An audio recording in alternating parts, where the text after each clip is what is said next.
M പത്മകുമാറിനെ party suspend ചെയ്തിരിക്കുകയാണ്. ഇത് നേരത്തെ തന്നെ ആവാമായിരുന്നില്ലേ? തീർച്ചയായിട്ടും നേരത്തെ തന്നെ ആവാമായിരുന്നു. പാർട്ടി ആദ്യം പറഞ്ഞിരുന്നൊരു കാര്യം എന്ന് പറയുന്നത് കുറ്റപത്രം സമർപ്പിച്ചിട്ടില്ല, ആ കുറ്റപത്രത്തിൽ എന്താണ് തെളിവുകൾ എന്ന് നോക്കട്ടെ എന്നാണ് പറഞ്ഞിരുന്നത്. അതൊരു ജസ്റ്റിഫൈ ചെയ്യാവുന്ന ഒരു ന്യായീകരണമാണ്. കാരണം ഒരു തൻ്റെ ദേവസ്വം ബോർഡ് പ്രസിഡൻറ്റ് എന്ന് പറയുന്ന ഒരു ചുമതല നിർവഹിച്ചില്ല എന്നുള്ളതാണോ, അതോ അതിനും അപ്പുറത്തേക്കുള്ള തെളിവുകളുണ്ടോ എന്നുള്ളതാണ് പാർട്ടി അന്നും ഇന്നും പറഞ്ഞുകൊണ്ടിരുന്നൊരു കാര്യം. അപ്പം ഇപ്പം എനിക്ക് തോന്നുന്ന പാർട്ടിക്ക് കുറച്ചുകൂടി ബോധ്യങ്ങളിലേക്ക് വന്നിട്ടുണ്ടാവും എന്നുള്ളതാണ് ഞാൻ വിചാരിക്കുന്നത്. എന്താണ് ആ ബോധ്യങ്ങൾ? അത് അല്ല, നമുക്കറിയില്ല ഇപ്പോൾ എന്താണ് ബോധ്യങ്ങളുള്ളത്. ആ ബോധ്യങ്ങളിലേക്ക് പാർട്ടി ഉറപ്പായിട്ടും വന്നതുകൊണ്ടായിരിക്കും പാലക്കാട് ജില്ലാ കമ്മിറ്റി ഇപ്പോൾ ഒരു കൊടുത്തേക്കണത്. യഥാർത്ഥത്തിൽ ആ തെരഞ്ഞെടുപ്പിന് മുമ്പേ വേണമെങ്കിൽ ഒന്ന് മാറ്റി നിർത്താമായിരുന്നു എന്നൊരു അഭിപ്രായമാണ് എനിക്കുള്ളത്. ഞാൻ പറഞ്ഞത് ചെയ്തില്ല. അല്ല, അത് ചെയ്യാത്തതിന് പല കാരണങ്ങളും ഉണ്ടാവും. ഇപ്പോൾ പോലും മാധ്യമങ്ങളിലൂടെയൊക്കെ പറഞ്ഞേക്കുന്നൊരു കാര്യം എന്ന് പറഞ്ഞാൽ ഏറ്റവും അവസാന നിമിഷം വരെ പാർട്ടിക്കാരനല്ലാതായി മാറാതിരിക്കാൻ വേണ്ടിയിട്ടുള്ള കഠിന പരിശ്രമം പത്മകുമാർ നടത്തിയെന്നാണ്. പത്മകുമാറിൻ്റെ സുഹൃത്തുക്കളോടും ബന്ധുക്കളോടും അതുവഴി ലീക്ക് ചെയ്ത് കൊടുത്ത വാർത്തകളിലൊക്കെ തന്നെ അദ്ദേഹം മറ്റേ യുവതീ പ്രവേശന സമയം എന്ന് പറയുന്ന സമയത്ത് ഇദ്ദേഹത്തെ തിരുവനന്തപുരത്തേക്ക് വിളിച്ചു വരുത്തിയപ്പോൾ ഒരു ഉന്നതനായിട്ടുള്ള നേതാവ് ഫോണിലൂടെ സംസാരിച്ചു എന്നൊക്കെയുള്ള വാർത്തകളൊക്കെ തന്നെ പുറത്തേക്ക് വന്നിരുന്നു. ആ വാർത്തകളൊക്കെ തന്നെ ഇദ്ദേഹവുമായി ബന്ധപ്പെട്ട ആളുകളും തന്നെ പുറത്തുവിട്ടതാണ്. എന്ന് പറഞ്ഞാൽ പാർട്ടി എന്തെങ്കിലും പറഞ്ഞാൽ ഞാൻ ഏറ്റവും ഒടുവിൽ അതിൻ്റെ ലാസ്റ്റത്തെ ഒരു കാര്യം വരെ ഞാൻ പുറത്ത് പറയും എന്ന് പറയാൻ വേണ്ടിയിട്ടായിരിക്കും അദ്ദേഹം അത് ചെയ്തിട്ടുണ്ടാവുക. അപ്പോൾ അതാണ് അതിൻ്റെ ബേസിക് കാര്യം. പിന്നെ സത്യത്തിൽ പത്മകുമാറിനെ സംബന്ധിച്ച് എനിക്കുള്ള അഭിപ്രായം എന്ന് പറഞ്ഞാൽ അദ്ദേഹത്തെ നേരത്തെ പാർട്ടിയിൽ നിന്ന് പുറത്താക്കേണ്ടതാണ്. നേരത്തെ തന്നെ പുറത്താക്കേണ്ടതാണ്. ഇപ്പോഴല്ല, ഇപ്പം ഈ സമയത്ത് അദ്ദേഹത്തെ പുറത്താക്കിയില്ല എന്നുള്ളതിലല്ല എനിക്ക് പരാതി. നേരത്തെ ഇല്ലാത്ത ബോധ്യം ഇപ്പം എന്ത് ബോധ്യമാണ് ഉണ്ടായിരുന്നത്? അല്ല, അത് നമുക്കറിയില്ലല്ലോ, അത് പാർട്ടിക്ക് അറിയുള്ളൂ. ശരിക്കും പറഞ്ഞാൽ പാർട്ടി പറഞ്ഞുകൊണ്ടിരുന്ന ഒരു കാര്യം, CPM എന്ന് പറഞ്ഞ പാർട്ടി പറഞ്ഞുകൊണ്ടിരുന്ന ഒരു കാര്യം, അദ്ദേഹം മറ്റേ കുറ്റപത്രം സമർപ്പിച്ചിട്ടില്ല, അപ്പോൾ കുറ്റപത്രത്തിലെ ഗ്രാവിറ്റി അനുസരിച്ചുള്ള നടപടി എടുക്കാൻ പറ്റൂ എന്നാണ് പറഞ്ഞിട്ടുള്ളത്. അത് കറക്റ്റ് മനസ്സിലായോ? അല്ല, അത് നമുക്കറിയില്ല, എപ്പോഴും കുറ്റപത്രം സമർപ്പിച്ചിട്ടില്ലല്ലോ. അപ്പോൾ അത് നമുക്കറിയില്ല. ഇനി അദ്ദേഹവുമായിട്ട് സംസാരിച്ചോ, അല്ലെങ്കിൽ പാർട്ടി വേറെ ഏതെങ്കിലും തരത്തിലുള്ള അന്വേഷണം നടത്തിയോ, അല്ലെങ്കിൽ ഏതെങ്കിലും പോലീസ് ഉദ്യോഗസ്ഥന്മാരുടെ ഇൻഫർമേഷൻസ് എടുത്തോ ഒന്നും നമുക്കറിയില്ല. അല്ല, അവിടെയാണ് ശരിക്കും സംശയം വരുന്നത്. ഒന്നിക്കൽ ഇപ്പോൾ സസ്പെൻഡ് ചെയ്യണമെങ്കിൽ കൃത്യമായിട്ടുള്ള എന്തെങ്കിലും വിവരങ്ങളും കാര്യങ്ങളും ഒക്കെ കിട്ടണം. നേരത്തെ ഇങ്ങനെ ഒരു നിലപാടെടുത്ത പാർട്ടി, പക്ഷേ അക്കാര്യം നമുക്കറിയില്ല, അങ്ങ് സസ്പെൻഡ് ചെയ്യുകയാണ്. ഇത് നേരത്തെ തന്നെ സസ്പെൻഡ് ചെയ്യാന്ന് പറഞ്ഞാൽ പാലക്കാട് ജില്ലാ കമ്മിറ്റിയാണ് അദ്ദേഹത്തെ സസ്പെൻഡ് ചെയ്യാൻ വേണ്ടിയിട്ടുള്ള നിർദ്ദേശം കൊടുത്തിട്ടുള്ളത്. അത് സംസ്ഥാന കമ്മിറ്റിയുടെ ഈ പറയുന്ന പോലെ അനുമതി വേണം. പിന്നെ ഞാൻ വിചാരിക്കുന്നത് രാഷ്ട്രീയമായിട്ട് അദ്ദേഹത്തെ ഒരുപക്ഷെ ആ സമയത്ത് സസ്പെൻഡ് ചെയ്താൽ അത് കുറച്ചും കൂടി ഏതാണ്ട് തോൽവിയോ അല്ലെങ്കിൽ ഈ പറയുന്ന പോലെ തെറ്റ് സമ്മതിക്കുന്നതിന് തുല്യമാകും എന്നുള്ളത് പാർട്ടി വിചാരിച്ചിട്ടുണ്ടാവും. അതുകൂടി ആയിരിക്കാം കാരണം. അപ്പം നമുക്ക് ഇവിടെ നിന്ന് ഊഹിക്കാൻ മാത്രമേ പറ്റുള്ളൂ. ഞാൻ എന്തുകൊണ്ടാണ് ഇദ്ദേഹത്തെ നേരത്തെ പുറത്താക്കണമെന്ന് പറഞ്ഞതിൻ്റെ കാര്യം എന്ന് വെച്ചാൽ, ഇദ്ദേഹം നേരത്തെ തന്നെ ഗൗതം അറിയേണ്ടത് യുവതീ പ്രവേശന സമയത്ത് തന്നെ ഇദ്ദേഹം ചില പണികൾ കാണിച്ചു. ഈ യുവതീ പ്രവേശന സമയത്ത് ഇദ്ദേഹം രാഹുൽ ഈശ്വറിനെ വിളിക്കുകയും രാഹുൽ ഈശ്വറിനും എന്നോട് എൻ്റെ 1 മാസത്തെ ശമ്പളം ഞാൻ നിങ്ങളുടെ സമരത്തിന് വേണ്ടി തരാം എന്നൊക്കെ പറഞ്ഞു. അപ്പോൾ അതൊക്കെ തന്നെ എൻറ്റയർലി പാർട്ടിക്ക് എഗെയിൻസ്റ്റ് ആയിട്ടുള്ളൊരു സ്റ്റാൻഡാണ്. ആ സ്റ്റാൻഡ് നടത്തിയ ഒരാൾക്കെതിരെ പാർട്ടി നടപടി എടുക്കാതെ പാർട്ടി നോക്കിക്കേണ്ട ഒരു ആവശ്യമില്ല. പാർട്ടിക്ക് വേറൊന്നും മറച്ചു വെക്കാനില്ലെങ്കിൽ പിന്നെ എന്ത് ചെയ്യേണ്ട ആവശ്യമില്ലല്ലോ, നോക്കിക്കേണ്ട ആവശ്യമില്ല. പിന്നെ എന്തിനാ പാർട്ടി നോക്കിയെന്നാണ് എൻ്റെ പോലീസ് ഉദ്യോഗസ്ഥൻ ശ്രീജിത്തിനെയും അതേപോലെ തന്നെ ഇദ്ദേഹത്തെയൊക്കെ മാറ്റി അവിടുന്ന് വേറെ സ്ഥലത്തേക്ക് കൊണ്ടുപോയി രഹസ്യമായിട്ടാണ് കടത്തിയെന്ന് പറയുന്ന ഒരു വെടി കഴിഞ്ഞ ദിവസം പൊട്ടിച്ചിട്ടുണ്ടായിരുന്നു. അല്ല, റേഡിയൊന്നും പൊട്ടിച്ചിട്ടില്ല. അദ്ദേഹം ആത്മകഥ എഴുതാൻ പോകുന്നു, ആത്മകഥയിൽ ഇതായിരിക്കും അതായിരിക്കും എന്നൊക്കെ പറഞ്ഞുള്ള വാർത്തകൾ പുറത്തേക്ക് വന്നു. പക്ഷേ ഗൗതം പറഞ്ഞ പോലെ വാർത്തകൾ വെറുതെ വരില്ല. വാർത്തകൾ വന്നേക്കണതിൻ്റെ പിന്നിൽ അടിസ്ഥാനം എന്ന് പറയുന്നത് ഉറപ്പായിട്ടും ഇദ്ദേഹവുമായി ബന്ധപ്പെട്ട ആളുകൾ തന്നെ പുറത്തേക്ക് വിട്ടേക്കണതാണ്. അത് പാർട്ടിയെ സമ്മർദ്ദത്തിലാക്കാൻ വേണ്ടിയാണ്. അതിൻ്റെ കൂടെ മാധ്യമങ്ങളൊക്കെ തന്നെ വേറൊരു വാർത്തയും കൂടി വിട്ടിരുന്നു. അങ്ങനെയൊക്കെ പുള്ളി പുറത്ത് പറഞ്ഞേക്കുമെന്ന് പേടിച്ച് പാർട്ടി നടപടി എടുക്കില്ല എന്നൊക്കെ പറഞ്ഞിരുന്നു. അതൊന്നും ഉണ്ടായില്ല, പാർട്ടി നടപടി എടുത്തു. പിന്നെ പുള്ളി കൈകാലിട്ടടിക്കും, കാരണം പുള്ളിയുടെ ലാസ്റ്റത്തെ എഫേർട്ടാണ്. കാരണം പുള്ളിയെ സംബന്ധിച്ചോളം ഇനി പാർട്ടിയിലേക്ക് ചിലപ്പോൾ ഒരു തിരിച്ചുവരവ് ഉണ്ടാകണം എന്ന് നിർബന്ധമില്ല. അപ്പോൾ അദ്ദേഹത്തെ സംബന്ധിച്ച് അങ്ങനെ തന്നെ, അതായത് ഇങ്ങനെ ഒരു ഞാൻ തെറ്റ് ചെയ്ത മോശപ്പെട്ട പാർട്ടിയിൽ നിന്ന് പുറത്താക്കപ്പെട്ട ഒരാൾ എന്നുള്ള നിലക്ക് അദ്ദേഹത്തിൻ്റെ ഒരു അവസാന കാലം ജീവിക്കുന്ന അദ്ദേഹത്തിന് ഏറ്റവും ബുദ്ധിമുട്ടുള്ള കാര്യമായിരിക്കും. പകരം പാർട്ടിക്കകത്ത് തന്നെ എന്നുകൊണ്ട് പാർട്ടിയുടെ അംഗീകാരത്തോടുകൂടി ഈ പറഞ്ഞ പോലെ ജീവിച്ചു പോവുക, ഏറ്റവും ഒടുവിൽ ലാസ്റ്റത്തെ ഒരു മെമ്പറായിട്ടെങ്കിലും എന്ന് പറയുന്ന ഒരു പരിശ്രമമാണ് അദ്ദേഹം എടുത്തിട്ടുള്ളത്. ഇപ്പോൾ ഒരു കാര്യം കറക്റ്റാണ്, പാർട്ടിയെ സംബന്ധിച്ചോളം പാർട്ടി നടപടി എടുത്തിരിക്കുന്നു, ഇത്തിരി വൈകിയാണെങ്കിലും നടപടി എടുത്തിരിക്കുന്നു എന്നാണ് എൻ്റെ അഭിപ്രായത്തിൽ. ഇങ്ങനെ അന്നേ തന്നെ നടപടി എടുക്കേണ്ടതാണ്. കാരണം വെച്ചാൽ ഇദ്ദേഹം തന്നെ തുറന്നു പറയുകയും രാഹുൽ ഈശ്വർ തുറന്നു പറയുകയൊക്കെ ചെയ്തിട്ടുണ്ട്. എന്നെയും അതുപോലെ ഈ സമരത്തോട് വലിയ അനുഭാവം പ്രകടിപ്പിച്ച ആളാണ്. അങ്ങനെ അനുഭവം പ്രകടിപ്പിച്ചാണ് പാർട്ടി. രാഹുൽ മാങ്കൂട്ടത്തെ പിന്തുണയ്ക്കുന്നവര് ഇപ്പം രാഹുൽ മാങ്കൂട്ടത്തെ പാർട്ടിയിൽ നിന്ന് സസ്പെൻഡ് ചെയ്തതിനെ ഇപ്പോഴും ഇഷ്ടപ്പെടാത്ത കുറെ അധികം കോൺഗ്രസ് അനുഭാവികളുണ്ട്. അവർ യഥാർത്ഥത്തിൽ തിരിച്ചറിയേണ്ടത് രാഹുലിനെ പുറത്താക്കിയത് വലിയ മൈലേജ് കോൺഗ്രസിന് ലഭിച്ചു എന്നുള്ളത്. തീർച്ചയായിട്ടും അത് മൈലേജ് ലഭിച്ചല്ലോ. അല്ലാതെ നിങ്ങളൊക്കെ പറഞ്ഞുകൊണ്ടിരുന്ന പോലെ, ഞാൻ പറഞ്ഞത് നിങ്ങളെന്ന് പറഞ്ഞാൽ ഈ അനുകൂലിക്കുന്ന ആളുകളൊക്കെ പറഞ്ഞുകൊണ്ടിരുന്ന പോലെ രാഹുൽ മാങ്കൂട്ടത്തിന് വലിയ ജനപ്രീതിയുണ്ട്, അതുകൊണ്ട് സതീശൻ പറവൂര് തോക്കും എന്നൊക്കെ വരെ പറഞ്ഞിരുന്നു. യഥാർത്ഥത്തിൽ സതീശനോട് നമുക്ക് ഏറ്റവും കൂടുതൽ ബഹുമാനം തോന്നിയത് അദ്ദേഹം നിലപാടിൽ നിന്ന് മാറാത്തതുകൊണ്ടാണ്. അത് ആ സതീശനും അറിയാം. അതുകൊണ്ടല്ലേ ഇവർ സീറ്റ് കൊടുക്കാമായിരുന്നു, അതുകൊണ്ടല്ലേ ഇവർ പ്രചരണത്തിന് പോലും ഇറക്കായിരുന്നു. പ്രചരണത്തിന് ഇറക്കിയിരുന്നെങ്കിൽ അത് ഡാമേജ് ഉണ്ടാക്കും. അതുകൊണ്ട് ഈ സോഷ്യൽ മീഡിയയിൽ കാണുന്ന സപ്പോർട്ടൊന്നും വോട്ടായി വരില്ലെന്ന് എനിക്ക് പണ്ടേ അറിയാവുന്നൊരു കാര്യമാണ്. ഞാൻ ചില ആളുകളുടെയൊക്കെ ഈ പറഞ്ഞ പൊളിറ്റിക്കൽ സ്ട്രാറ്റജിയൊക്കെ ഏറ്റെടുത്തുകൊണ്ട് വർക്ക് ചെയ്തിട്ടുണ്ട്. അവരൊക്കെ വിചാരിച്ചിട്ടുള്ളത് സോഷ്യൽ മീഡിയയിൽ കാണും. സോഷ്യൽ മീഡിയ കൊണ്ട് മാത്രം ഒരിക്കലും വോട്ട് വരില്ല, അതിന് ഗ്രൗണ്ട് ലെവലിലുള്ള വർക്ക് കൂടി വേണം. മനസ്സിലായി? ഇപ്പം ഏറ്റവും ഒടുവിൽ ഞാൻ അതിൻ്റെ ഏറ്റവും ഉദാഹരണം എന്ന് പറയുന്നത് കോക്രോച്ച് ജനതാ പാർട്ടിയാണ്. 2,20,00,000 25,00,000 ആളുകളുണ്ടായി. നമ്മളവരെ മോശമായിട്ടൊന്നും കാണുന്നില്ല. പക്ഷെ പ്രധാനപ്പെട്ട വിഷയം അവർ ഗ്രൗണ്ടിലിറങ്ങി പണിയെടുക്കണം, അല്ലാതെ ജനങ്ങൾ കൂടെ ഒന്നും സോഷ്യൽ മീഡിയയിൽ എന്ന് പറഞ്ഞാൽ വെറുതെ ഇരിക്കുമ്പോൾ ലൈക്കൊക്കെ ഇടാം, സുഖമായിട്ട് ഇടാല്ല. അപ്പോൾ ഇത്രയും നാള് കുറേയധികം ആരോപണങ്ങൾ, അദ്ദേഹം ജയിലിൽ കിടന്നു പത്മകുമാർ, ഇതൊക്കെ വന്നപ്പോൾ ഒരു കള്ളനെ സംരക്ഷിച്ച് നിർത്തുകയായിരുന്നു പാർട്ടി എന്ന് പറയുന്ന ഒരു കള്ളൻ പരിവേഷം പാർട്ടിക്ക് ലഭിക്കുകയല്ലേ? കള്ളനെ സംരക്ഷിച്ച് നിർത്തുന്നു എന്ന് പറയുന്ന പരിവേഷമൊക്കെ പാർട്ടിക്ക് ലഭിക്കുന്നൊന്നുമില്ല ഗൗതം. ഈ നാട്ടിൽ അദ്ദേഹത്തിൻ്റെ ഈ ജില്ലാ കമ്മിറ്റി മെമ്പർമാർ തന്നെ എത്ര പേരുണ്ട്? ഒരു ജില്ലയിൽ 19 ജില്ലാ കമ്മിറ്റി മെമ്പർമാർ വീതം 500-600-ലധികം വരുന്ന ജില്ലാ കമ്മിറ്റിമാർ, 100-ലധികം വരുന്ന സ്റ്റേറ്റ് കമ്മിറ്റി മെമ്പർമാർ. ഇവരിൽ ആരെങ്കിലും ഒരാൾ പോലും തെറ്റ് ചെയ്യാതെ വളരെ പരിശുദ്ധമായിട്ടൊരു പാർട്ടി കൊണ്ടു നടക്കണമെന്ന് പറയാൻ പറ്റുമോ? അതൊന്നുമില്ല. ഉള്ള കാര്യം എല്ലാവരും ഹരിചന്ദ്രന്മാരല്ല, പക്ഷെ അതിൽ ചിലതൊക്കെ പുറത്തു വരുമ്പോൾ ചിലതൊക്കെ പുറത്തു വരുമ്പോൾ എന്താ ഇപ്പൊ നമ്മുടെ നിങ്ങൾ സ്വീകരിക്കുന്ന നിലപാട് എന്താണെന്നുള്ളത് ഇതൊന്നും ആദ്യമായിട്ടല്ലല്ലോ ഗൗതം. ഇപ്പൊ മറ്റേ ഈ കഴിഞ്ഞ തവണ നിന്ന് തെരഞ്ഞെടുപ്പിൽ തോറ്റുപോയ മുൻ ആരോഗ്യമന്ത്രിയായിരുന്ന ശിവകുമാറിന്റെ അനിയൻ അവിടെ ദേവസ്വം ബോർഡ് മെമ്പറായിട്ടിരുന്നപ്പോഴും അതിനു മുമ്പ് അജയ് തറയിലെ മെമ്പറായിട്ടിരുന്നപ്പോഴും ഒക്കെ ഇത്തരത്തിലുള്ള ആരോപണങ്ങൾ വന്നിട്ടുണ്ട്. ഇത്തവണത്തെ പ്രത്യേക സിറ്റുവേഷനിൽ, സാഹചര്യങ്ങളിൽ ഇതെല്ലാം തന്നെ പൊലിപ്പിച്ച് കാണിക്കാനായിട്ട് മാധ്യമങ്ങൾ തയ്യാറാണ്. ശിവകുമാറിനെതിരെ വന്ന പോലത്തെ ഒരു ആരോപണമാണോ? അല്ലാതെ എന്താ ഉള്ളത്? ജി രാമൻ നായർക്കെതിരെ ശിവകുമാറിനെതിരെ വന്ന പോലെയുള്ള ആരോപണമുള്ളൂ. അല്ലാതെ എന്താ? കളവ് തന്നെയാണ്. ദേവന്റെ മുതൽ നിങ്ങളിപ്പോ പറയണത് ദൈവമേ മറ്റേ കട്ടിളപ്പാളി മോഷ്ടിക്കുന്നത് വലിയ കളവാണ്, മറ്റേ പാത്രം മോഷ്ടിക്കുന്നത് വലിയ കളവല്ല. എൻ്റെ അഭിപ്രായത്തിൽ രണ്ടും ഒരേപോലെ തന്നെയാണ്. ദൈവത്തിന്റെ എന്ന് പറഞ്ഞിട്ട് എന്ത് ചെയ്യുന്നു? ഒരു സാധനം ഉണ്ടാവുന്നു, അതിൽ തെറ്റുപറ്റിയത് പാർട്ടിക്ക് തെറ്റുപറ്റിയത് ഒന്ന്, പാർട്ടി ഏറ്റവും ആദ്യമേ തന്നെ നടപടി എടുത്ത് വേണമെങ്കിൽ പാർട്ടിക്ക് താൽക്കാലികമായി അന്വേഷണം കഴിയുന്നത് വരെ ഇവരെ സസ്പെൻഡ് ചെയ്ത് പുറത്ത് നിർത്താമായിരുന്നു. നിർത്തിയത് കൊണ്ട് നാളെ മുതൽ മാധ്യമങ്ങളൊക്കെ തന്നെ ഗംഭീരമായിട്ടുള്ള നടപടിയിൽ നിന്നും എഴുതുമെന്ന് നിങ്ങൾ വിചാരിക്കരുത്. അങ്ങനെയൊന്നും എഴുതിയിട്ടില്ല. ഇതിനെ കൃത്യമായി പലപ്പോഴും വിശദീകരിക്കാൻ പാർട്ടി തയ്യാറായിരുന്നില്ല. ഇപ്പൊ തുറന്നു പറഞ്ഞിട്ടുണ്ടെങ്കിൽ ഞാൻ ഈ പറയുന്ന വിശദീകരണം പോലും പാർട്ടി ഒരു കാലത്തും പുറത്തു വന്ന് ചെയ്തിട്ടില്ല. പാർട്ടിക്ക് കൃത്യമായിട്ട് പറയാം. പത്മകുമാറും വാസുവും അതുപോലെ തന്നെ ഇനി വേറൊരാളുടെ കാര്യം ഞാൻ പറയാലോ, ശങ്കർദാസ്, നമ്മളെ DIG ആയിട്ടുള്ള ഹരിശങ്കറിന്റെ അച്ഛനാണ്. ഈ ശങ്കർദാസിനെ കുറിച്ച് ബിനോയ് വിശ്വം പറഞ്ഞ എന്താണെന്നറിയാം? ആർക്കും ഒരു പരാതിയില്ല. ബിനോയ് വിശ്വം പറഞ്ഞ എന്താ? വളരെ കറകളഞ്ഞൊരു കേഡറാണെന്ന് പറഞ്ഞ അദ്ദേഹത്തെ കുറിച്ച് ഹൈക്കോടതി പറഞ്ഞ എന്താണെന്നറിയാമോ? നിങ്ങൾ ഒരാൾ ഈ അന്വേഷണം തുടങ്ങിയപ്പോൾ മുതൽ മറ്റേ അസുഖം അഭിനയിച്ച് ഹോസ്പിറ്റലിൽ പോയി കിടക്കണ്ടല്ല, നിങ്ങൾ എന്ത് ചെയ്ത്? നമ്മൾ തമ്മിലുള്ള വീഡിയോയിൽ പോയി ഞാൻ പറഞ്ഞിട്ടുണ്ട് അദ്ദേഹം പാരലൈസ്ഡായി കിടക്കുകയാണെന്നാണ് ഞാൻ പറഞ്ഞത്. കാരണം എനിക്ക് പോലും കിട്ടിയ റിപ്പോർട്ട് അതായിരുന്നു. പക്ഷെ കോടതി അത് പറ്റില്ല, അറസ്റ്റ് ചെയ്തേ പറ്റുമെന്ന് പറഞ്ഞപ്പോൾ അദ്ദേഹത്തെ അറസ്റ്റ് ചെയ്ത്. അപ്പം ഞാൻ പറഞ്ഞത് അത് പറയുമ്പോൾ ബിനോയ് വിശ്വം ഇപ്പോഴും പറയുന്ന നിലപാടതാണ്, അന്നും പറയുന്ന നിലപാടതാണ്. പക്ഷെ അത് വലിയ പ്രശ്നമായില്ല.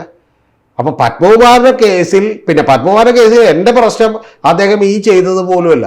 അദ്ദേഹം CPMന്റെ നോമിനിയായി ദേവസ്വം ബോർഡ് പ്രസിഡന്റ് സ്ഥാനത്ത് ഇരുന്നു കൊണ്ട് അദ്ദേഹം യഥാർത്ഥത്തിൽ ഈ പറയുന്ന മറ്റേ അവിടെ നടത്തുന്ന സമരത്തെ അനുകൂലിക്കുക എന്നൊക്കെ പറഞ്ഞാൽ എന്താണ് CPM അദ്ദേഹത്തെ അന്ന് തന്നെ പിടിച്ചു പുറത്താക്കേണ്ടതായിരുന്നു എന്നാണ് എൻ്റെ അഭിപ്രായം. ഇത്തരം കുറേയധികം തെറ്റുകളാണ് 35ലേക്ക് എത്തിച്ചതെന്നാണ് താങ്കൾ പറയുന്നത്. അല്ല, ഇത്രയും ഉറപ്പായിട്ടും ഇപ്പൊ നാളെ ഒരു തോൽവി ഉണ്ടായി കഴിയുമ്പോൾ അതിൽ ഒരു പ്രശ്നവും ഞങ്ങളുടെ ഭാഗത്തില്ലെന്നല്ലല്ലോ പറയണേ. വീഴ്ചകൾ പാർട്ടിക്ക് ഉണ്ടായിട്ടുണ്ട്, അത് പരിശോധിക്കപ്പെടണമെന്ന് തന്നെയാണ്. യഥാർത്ഥത്തിൽ പാർട്ടിക്ക് സംഭവിച്ച വീഴ്ചകൾ എന്തൊക്കെയാണ്? പാർട്ടിക്ക് സംഭവിച്ച നിരവധി വീഴ്ചകളുണ്ട്. ഇപ്പോൾ ഉദാഹരണത്തിന് ഇപ്പൊ നേരത്തെ പൂച്ചട്ടി കൊണ്ട് തലക്കടിക്കുന്നത്, അല്ലെങ്കിൽ അത്ര DYFIക്കാരെയൊന്നും പ്രതിരോധത്തിന് വേണ്ടി വിളിക്കേണ്ട ഒരു ആവശ്യം CPMന് പാർട്ടിക്ക് ഉണ്ടായിരുന്നില്ല. പിന്നെ ഏറ്റവും വലിയ പരാജയം ഞാൻ പറയുന്നത് പാർട്ടിയുടെ പ്രചരണം മുഴുവൻ പരാജയപ്പെട്ടു എന്നുള്ളതാണ്. പാർട്ടി എന്നുള്ള നിലക്ക് CPM ഒരു ഈ ഗവൺമെൻറ് ഡിഫൻസീവ് മെക്കാനിസം മാത്രമായി രൂപപ്പെടുകയും പാർട്ടി സമരം ചെയ്യാൻ മറന്നു പോവുകയും പാർട്ടിയെ തന്നെ സ്ട്രെങ്തൻ ചെയ്യാൻ മറന്നു പോവുകയും ചെയ്തു. അത് സിമ്പിളായിട്ടുള്ള കാര്യമാണ്. പിന്നെ ഒരു പാർട്ടി പോലും മനസ്സിലാക്കാത്തൊരു കാര്യം, പ്രോ സംഘപരിവാർ കോൺഗ്രസ് ഒരു നരേറ്റീവുകളും അജണ്ടകളും ഇവിടെ എത്രത്തോളം രൂക്ഷമായി കേരളീയ സമൂഹത്തിലേക്ക് വന്നിരിക്കുന്നു എന്നുള്ളത് മനസ്സിലാക്കുന്നതിലും അതിനെ ചെറുക്കുന്നതിലും ഒക്കെ പരാജയപ്പെട്ടു. വളരെ ലളിതമാണ്. എന്തായാലും അയ്യപ്പന്റെ കോപമാണ് പാർട്ടിയെ ഈ ഗതിയിലേക്ക് എത്തിച്ചത് എന്ന് വിശ്വസിക്കുന്ന ആളുകളുണ്ട്. അതിൻ്റെ ഏറ്റവും തുടക്കം എന്ന് പറയുന്നത് ശബരിമല യുവതി പ്രവേശനത്തിൽ കാണിച്ച ഒരു നിർബന്ധ ബുദ്ധി. ഇപ്പം പത്മകുമാർ തന്നെ കഴിഞ്ഞ ദിവസം പറഞ്ഞ പോലെ ആത്മകഥയിൽ വരാൻ പോകുന്ന ഈ ശ്രീജിത്തിനെ പോലീസ് ഉദ്യോഗസ്ഥരെ മാറ്റുന്നു, ഇയാളെയും മാറ്റുന്നു. എന്നിട്ട് രഹസ്യ രീതിയിലാണ് ഈ രഹന ഫാത്തിമയും ബിന്ദു അമ്മേനെയൊക്കെ കയറ്റാൻ ശ്രമിച്ചെന്നുള്ളതാണ്. അവിടെ എന്തിനാണ് അങ്ങനെ ഒരു രഹസ്യ, അത് കാണിക്കേണ്ട ആവശ്യം എന്താ? രഹസ്യമായിട്ടൊന്നും ചെയ്യേണ്ട ആവശ്യമില്ല. അല്ലെ, അങ്ങനെ ചെയ്തിട്ട് സപ്പോസ് അങ്ങനെ ആയിരുന്നെങ്കിൽ, അത് സത്യമായിരുന്നെങ്കിൽ, അങ്ങനെ ഹൈപ്പോത്തറ്റിക്കൽ ആയിട്ടുള്ള ഒരു ചോദ്യത്തിന് ഞാൻ മറുപടി പറയേണ്ട ആവശ്യമൊന്നുമില്ലല്ലോ. എന്തിനാണ് വെറുതെ എന്ത് ചെയ്യുന്നത്? എന്തിനാണ് ഹൈപ്പോത്തറ്റിക്കൽ? അങ്ങനെ ആണെങ്കിൽ തെറ്റാണോ? എങ്ങനെ ആണെങ്കിൽ എന്താ തെറ്റെന്താ ഉള്ളത്? അവിടെ ക്രമസമാധാനത്തിന്റെ ഒരു പ്രശ്നം ഉണ്ടാകുമെന്ന് വിചാരിച്ച് എന്ത് ചെയ്തു? ചിലപ്പോൾ അവർക്ക് കയറണമെന്ന് പറഞ്ഞാൽ അതും സുപ്രീം കോടതി വിശ്വാസികളാണ് ഇവർ എതിർക്കുന്നല്ലേ? അല്ല, സുപ്രീം കോടതി ഓർഡർ പ്രകാരം ആരെങ്കിലും കയറണമെന്നും പറഞ്ഞു വന്നാൽ അവിടെ കയറ്റിയേ പറ്റുള്ളൂ. അപ്പൊ ഗവൺമെന്റ് അതിന് നിലപാടെടുത്തു, അത്രേ ഉള്ളൂ. സിമ്പിൾ കാര്യമാണ്. ഇതിലെന്ത് ഇത്ര വലിയ കാര്യം? പക്ഷെ അവിടെ പിന്നെ ഗൗതത്തിനെ പോലെയുള്ള ആളുകളും ഈ പറയുന്ന പോലെ ഇവിടെ വീഡിയോ ചെയ്യുന്ന പല ആളുകളും പറഞ്ഞുകൊണ്ടിരിക്കുന്നത് ഇപ്പോഴും എന്താണെന്ന് വെച്ചാൽ അയ്യപ്പ കോപമാണ് എന്നൊക്കെ പറഞ്ഞു. ഞാൻ പറയുന്നതല്ല, പൊതുസമൂഹത്തിൽ നിന്ന് നമുക്ക് വായിച്ചെടുക്കാൻ പറ്റും. പൊതുസമൂഹത്തിൽ നിന്ന് ആളുകൾ പറയുന്ന അത് തന്നെ. ചില യൂട്യൂബർമാരൊക്കെ ഇരുന്ന് ഇതുപോലെയുള്ള വെറും തള്ളലാണ് ചെയ്തുകൊണ്ടിരിക്കുന്നതാണ്. എനിക്ക് കേൾക്കുമ്പോൾ എനിക്ക് ചമ്മലാണ് തോന്നുന്നത്. അല്ല, അങ്ങനെ വിശ്വാസികളല്ല, അവരൊന്നും വിശ്വാസികളല്ല. അല്ല, ഇവിടെ അവരൊന്നും വിശ്വാസികളല്ല.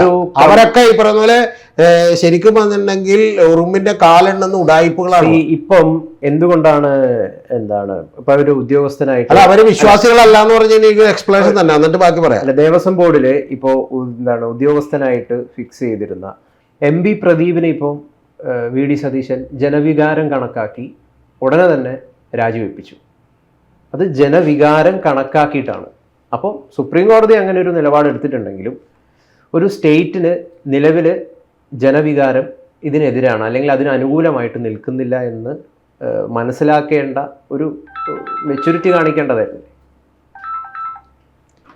ഗൗതം എന്താണ് ഈ പറഞ്ഞുകൊണ്ടിരിക്കുന്നത്? ഗൗതം എനിക്ക് മനസ്സിലാവാത്തോണ്ട് ചോദിക്കണേ, ഒന്നും വിചാരിക്കരുത്. എനിക്ക് ഇതിനപ്പുറത്തേക്ക് എനിക്ക് സഹതാപത്തോട് റിയാക്ട് ചെയ്യാൻ പറ്റില്ല. എന്താ താങ്കൾക്ക് മനസ്സിലാവും? കാരണം പറഞ്ഞുതരാ, ഒരു ഹൈക്കോടതി ഇവിടെ നിന്ന് ഒരു ഓർഡർ ഇടുന്നു, അല്ലെങ്കിൽ സുപ്രീം കോടതി ഒരു ഓർഡർ ഇടുന്നു.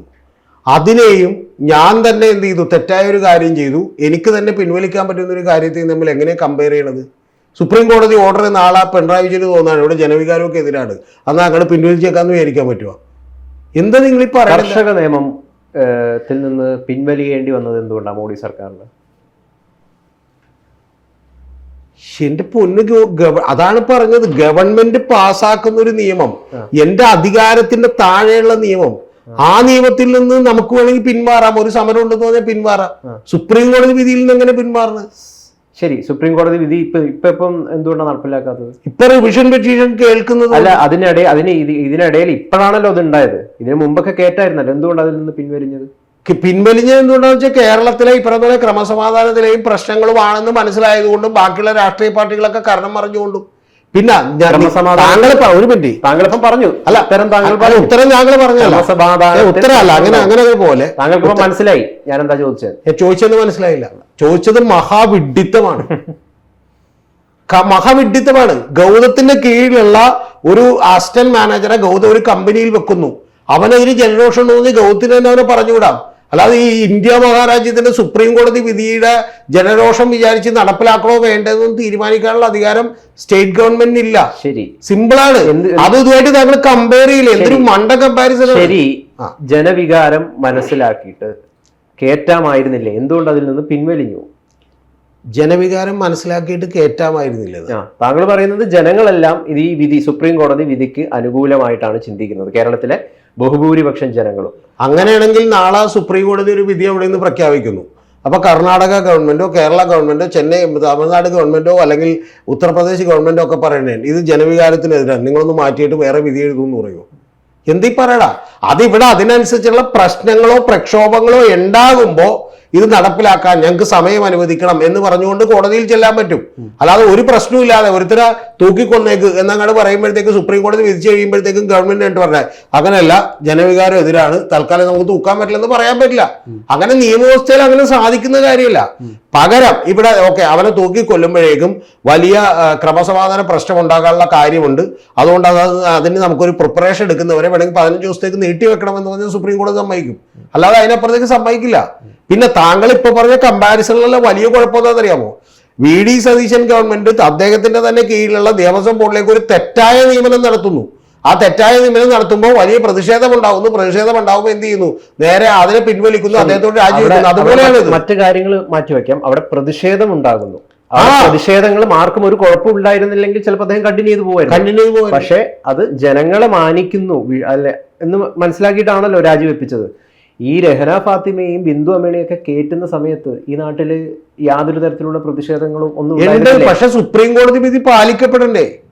സുപ്രീം കോടതി വിധി മാറ്റാൻ ഗവൺമെന്റിന് പറ്റില്ലല്ലോ സുഹൃത്തെ. നിർബന്ധമാണോ? ND പ്രദീപിനെ മാറ്റുന്ന ആ വിധി പാലിക്കപ്പെടണം. കേട്ടിട്ടില്ലെങ്കിൽ എന്തെങ്കിലും സംഭവിക്കുന്നുള്ളത് സുപ്രീം കോടതി വിധി സുപ്രീം കോടതി വിധി പാലിക്കണ്ട എന്നുള്ളത് ഏതെങ്കിലും ഒരു മുഖ്യമന്ത്രിയോ ഏതെങ്കിലും പ്രധാനമന്ത്രിയോ ഏതെങ്കിലും ഒരു ഗവൺമെന്റോ പറഞ്ഞായിട്ടൊന്ന് പറഞ്ഞതന്നെ ഒരു ചരിത്രത്തിലൊരു എക്സാമ്പിൾ പറഞ്ഞതല്ല. പാലിക്കണം.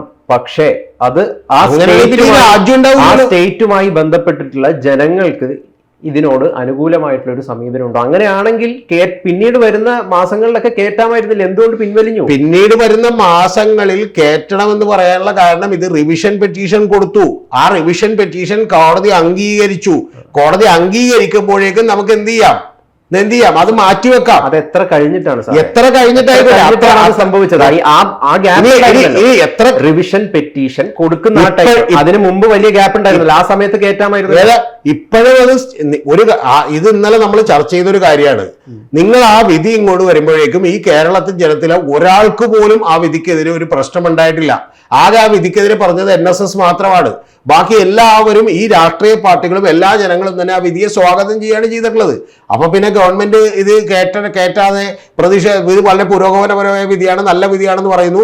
രാജഗോപാൽ ലേഖനം എഴുത്തിക്കൊണ്ടിരിക്കുന്നു, ഇത് ആളുകളെ കേറ്റണമെന്നും പറഞ്ഞ്. RSS സ്വാഗതം ചെയ്യുന്നു, BJP സ്വാഗതം ചെയ്യുന്നു, കോൺഗ്രസ് സ്വാഗതം ചെയ്യുന്നു. പിന്നെ എന്തിന് കേറ്റാതിരിക്കണം? ഗൗതം പ്രധാനമന്ത്രിയായിട്ടിരിക്കുകയാണ്, ഗൗതം മുഖ്യമന്ത്രിയായിട്ടിരിക്കുകയാണ്. അപ്പൊ ഞാൻ പ്രതിപക്ഷത്താണ്, ഇവിടെ ഇരിക്കുന്ന Xും Yയും ഒക്കെ പ്രതിപക്ഷത്താണ്. ഞങ്ങൾ എല്ലാവരും ഒരുമിച്ച് പറയുന്നു. പിന്നെന്തുകൊണ്ട് കേറ്റാതിരുന്നു? പിന്നെന്താണ് കേറ്റാതിരുന്നത്? താങ്കൾ പറയുന്നത് സുപ്രീം കോടതിയുടെ വിധിയുണ്ട്, അത് നടപ്പിലാക്കാതിരിക്കാൻ സംസ്ഥാന സർക്കാരിന് പറ്റുമോ എന്നുള്ളതാണ്. റിവിഷൻ പെറ്റീഷൻ നൽകി. ആ പെറ്റീഷൻ നൽകുന്നതിന് മുമ്പുള്ള കുറേയധികം കാലഘട്ടം ഉണ്ടല്ലോ, ഈ കാലഘട്ടത്തിലൊക്കെ കേറ്റാമായിരുന്നില്ലേ? കേറ്റണമെന്ന് പറഞ്ഞ ആരെങ്കിലും വന്നില്ല ആ സമയത്ത്. വരുന്നെങ്കിൽ കേറ്റും, അല്ലാതെ എന്താണ്? ഇപ്പൊ പോലും ശരിക്കും പറഞ്ഞാൽ ഗവൺമെന്റ് കോടതി സ്റ്റേ അനുവദിച്ചിട്ടില്ല. അപ്പൊ സ്റ്റേ അനുവദിച്ചിട്ടില്ല, ആരെങ്കിലും കയറണമെന്ന് പറഞ്ഞ് വന്നിട്ടുണ്ടെങ്കിൽ എന്ത് ചെയ്യേണ്ടി വരും? കേറ്റൂല എന്ന് പറയാൻ പറ്റൂല. അവരോട് വിളിച്ചിരുത്തിയിട്ട് പറയാം, ഇതുപോലെ ക്രമസമാധാന പ്രശ്നം ഉണ്ടാവും, കാര്യങ്ങളുണ്ടാവും, അതുകൊണ്ട് ഞങ്ങൾക്ക് തലവേദനയാവും, നിങ്ങൾക്ക് കുറച്ച് കഴിഞ്ഞിട്ട് കയറിയാൽ പോരെന്ന് വേണമെങ്കിൽ ചോദിക്കാം. അല്ലാതെ അവരോട് ഞങ്ങൾക്ക് കയറ്റാൻ പറ്റൂലെന്ന് പറഞ്ഞ് ഇവിടുത്തെ SPക്കോ DYSPക്കോ അല്ലെങ്കിൽ നാളെ ജില്ലാ കളക്ടർക്കോ എഴുതി കൊടുക്കാൻ പറ്റില്ല. സിമ്പിളാണ് കാര്യം. പത്മകുമാറിനെ എന്തായാലും പാർട്ടി പേടിക്കുന്നുണ്ട്. ഏതാ? പത്മകുമാറിന്റെ പാർട്ടി പേടിക്കുന്നില്ലല്ലോ. അങ്ങനെ ഈ പാർട്ടി എടുത്ത് പുറത്തേക്ക് കളയൂ. അങ്ങനെ ഈ പാർട്ടി പേടിക്കുന്നുണ്ട്. നേരത്തെ പുറത്തേക്ക് കളയാതിരുന്നത് നേരത്തെ പുറത്തേക്ക് കളയാതിരുന്നത് തെരഞ്ഞെടുപ്പിന് മുമ്പ് അത് വീണ്ടും ഈ പറയുന്ന പോലെ നിങ്ങളിതാ ഒരു കുറ്റസമ്മതം നടത്തിയിരിക്കുന്നു എന്ന് പറയും. ഇതൊക്കെ വായി കിടക്കണമെന്ന് ആക്കുകൊണ്ട് എന്ത് വേണമെങ്കിലും പറയാലോ. അതായത് പത്മകുമാറിനെതിരെ ഒരു ആരോപണം വരുമ്പോഴത്തേക്കും നിങ്ങൾ എന്ത് ചെയ്തു, മാറ്റി എന്ന് പറയുമ്പോൾ ഉടനെ തന്നെ ചോദ്യം ചോദിക്കാം. അപ്പൊ അങ്ങനെ തെറ്റൊന്നും ചെയ്തിട്ടില്ലെങ്കിൽ പിന്നെ നിങ്ങൾ അതിനെ മാറ്റിയെന്ന് ചോദിക്കാം, എന്തു പറയും? അപ്പൊ അത് എങ്ങനെ വേണമെങ്കിലും പ്രചരണം വരുമെന്ന് പാർട്ടിക്ക് അറിയാം. അതുകൊണ്ട് പാർട്ടി എന്ത് ചെയ്തു? ആ സമയത്ത് തീരുമാനം എടുത്തില്ല. ഞാനടക്കം എനിക്ക് സൂചനകൾ കിട്ടിയിരുന്നു നേരത്തെ തന്നെ, ഇത് കഴിയുമ്പോൾ തെരഞ്ഞെടുപ്പ് കഴിയുമ്പോൾ മാറ്റുമെന്ന്. തെരഞ്ഞെടുപ്പ് കഴിഞ്ഞിട്ട് അതിന് ശേഷം അദ്ദേഹം മാറ്റി. പിന്നെ തെരഞ്ഞെടുപ്പിന് മുമ്പ് പറഞ്ഞ കാര്യം പോലും പാർട്ടി കൃത്യമായിട്ട് ജനങ്ങളോട് പറഞ്ഞില്ല. പറഞ്ഞാൽ മതി ഇത് എന്ന് പറഞ്ഞാൽ അതുകൊണ്ട് വ്യത്യാസമൊന്നും ഉണ്ടാവില്ല. ഗ്രാവിറ്റി അനുസരിച്ച് അദ്ദേഹത്തിന്റെ ഇപ്പൊ ഒരാളൊരു സ്ഥാപനത്തിലിരുന്നു, അയാളുടെ ഒരു ജാഗ്രത കുറവുണ്ടായി എന്ന് പറയുന്നതും അയാൾ ആ അഴിമതിയിൽ പങ്കെടുത്തു എന്ന് പറയുന്ന തമ്മിൽ വ്യത്യാസമുണ്ട്. അത് ഏതാണെന്ന് അറിയാൻ വേണ്ടി എന്ത് ചെയ്തു? ഗവൺമെന്റ് വെയിറ്റ് ചെയ്തു, അത്രേ ഉള്ളൂ. പിന്നെ ഇനി വേറൊരു ചലഞ്ച് കൂടി ചെയ്യട്ടെ. ചിലപ്പോൾ അറിയില്ല, നമ്മളൊക്കെ ജീവിച്ചിരിക്കണമെങ്കിൽ വേറെ ചലഞ്ച് കൂടി ചെയ്യാം. ഒരു 2031 നമ്മൾ ജീവിച്ചിരിക്കണമെങ്കിൽ ഒരിക്കൽ കൂടി ഇരിക്കണം, ഈ ഡേറ്റ് ഓർത്ത് വെക്കണം, വേണമെങ്കിൽ ഇന്ന് തന്നെ ഒരു റിമൈൻഡർ ഇട്ട് വെച്ചോ, എത്ര പേര് ഇതിൽ ശിക്ഷിക്കപ്പെട്ടു എന്നുള്ളത് നമുക്കൊന്ന് കാണാം. ഈ കേസിൽ എത്ര പേര് ശിക്ഷിക്കപ്പെട്ടു? ബാബു അന്തരിച്ചു, മുരാരി ബാബു ശിക്ഷിക്കപ്പെട്ടു. വേറെ ആരൊക്കെ ശിക്ഷിക്കപ്പെടും എന്നുള്ള നമുക്ക് കാണാം. ഈ കോടതിയിൽ കേസ് വന്ന് തെളിഞ്ഞ് എത്ര പേര് ശിക്ഷിക്കപ്പെടും എന്നുള്ളത് ബാബുവിന്റെ മരണത്തിൽ കുറേയധികം ദുരൂഹതകളൊക്കെ ഇപ്പൊ നിലനിൽക്കുന്നുണ്ട്. ശരിയാണ്, താങ്കൾ പറഞ്ഞത് ശരിയാണ്. ഇതൊക്കെ എന്താണ്, ശിക്ഷിക്കപ്പെടാനുള്ള യാതൊരു സാധ്യതയുമില്ല. ഏതാ ശിക്ഷിക്കപ്പെടാനുള്ള സാധ്യതയില്ലെന്ന് പറഞ്ഞാൽ എന്താ കാര്യം അറിയുന്നത്? ശബരിമലയിൽ നടന്നിട്ടുള്ളത് മുഴുവൻ നിരവധി അഴിമതികളാണ്. അതുകൊണ്ട് ഇത് മുഴുവൻ അന്വേഷിച്ച് കണ്ടുപിടിക്കാൻ പോയിട്ടുണ്ടെങ്കിൽ വലിയ ബുദ്ധിമുട്ട് എല്ലാവർക്കും ഉണ്ടാവും.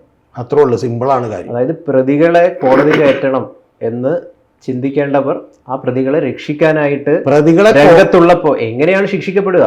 അല്ല, ഞാൻ പറഞ്ഞത് ഓക്കെ, CPM ഇരുന്നത് കൊണ്ടും LDF ഇരുന്നുകൊണ്ടുമാണ് ഇവരെ സംരക്ഷിക്കുന്നു എന്നുള്ള പ്രചരണം ഉണ്ടായത്. അതാണല്ലോ.